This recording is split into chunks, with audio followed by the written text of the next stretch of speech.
श्रीमद् भागवत महापुराण द्वितीय स्कंद तीसरा अध्याय कामनाओं के अनुसार विभिन्न देवताओं की उपासना तथा भगवत प्राप्त भक्ति के प्राधान्य का निरूपण।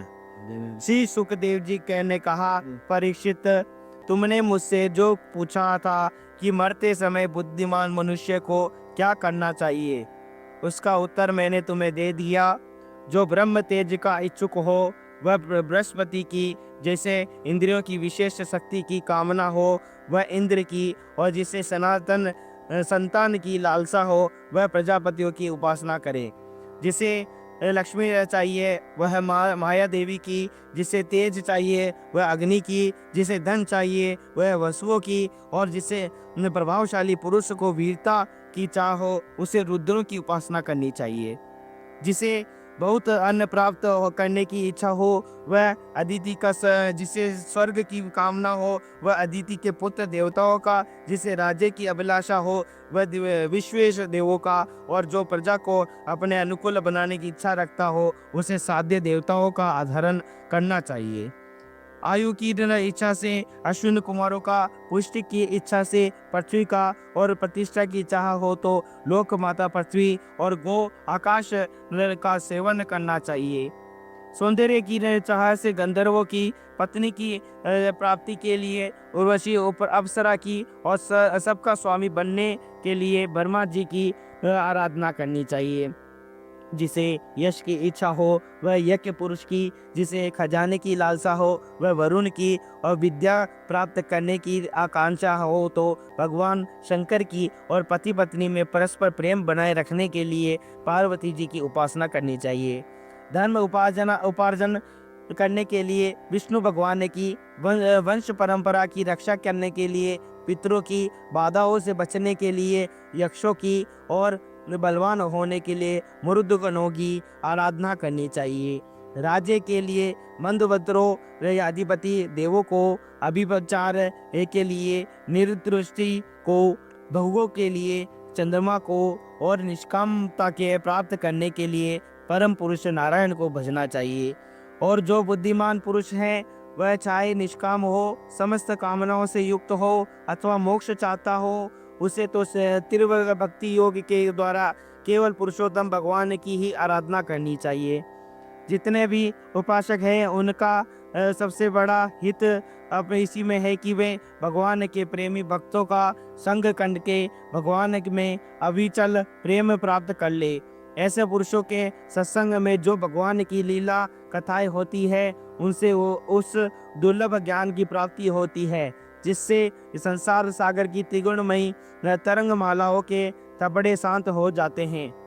हृदय शुद्ध होकर आनंद का अनुभव होने लगता है। इंद्रियों के विषयों में आसक्ति नहीं रहती। केवल मोक्ष का सर्व संपत मार्ग भक्ति योग प्राप्त हो जाता है।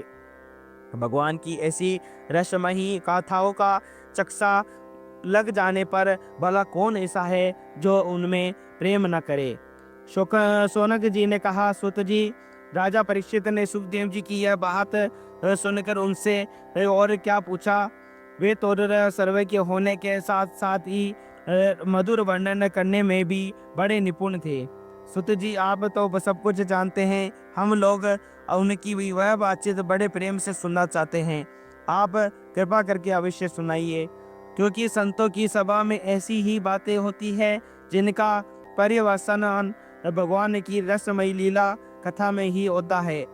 पांडुनंदन महारथी राजा परीक्षित बड़े भगवत भक्त थे। बाल्यावस्था में खिलौने से खेलते समय वे भी श्री कृष्ण की लीला का ही रस लेते थे। भगवानमय श्री सुखदेव जी भी जन्म से ही भगवत परायण हैं। ऐसे संतों के संसर्ग में भगवान के मंगलमय गुणों की दिव्य चर्चा अवश्य ही हुई होगी। जिसका समय भगवान श्री कृष्ण के गुणों के गान अथवा श्रवण में व्यतीत हो रहा है, उसके अतिरिक्त सभी मनुष्य की आयु व्यतीत हो जा रही थी। ये भगवान सूर्य प्रतिदिन अपने उदय और अस्त से ही उनकी आयु छीनते जा रहे थे। क्या वृक्ष नहीं जीते, क्या लुहार की थोकनी सांस नहीं लेती, गांव के अन्य पालतू पशु क्या मनुष्य पशु की तरह खाते पीते या मैथुन नहीं करते, जिसके कान में भगवान श्री कृष्ण की लीला कथा कभी नहीं पड़ी। वह नर पशु कुत्ते गाम सुकर ऊँट और गधे भी कहा गया बीता है।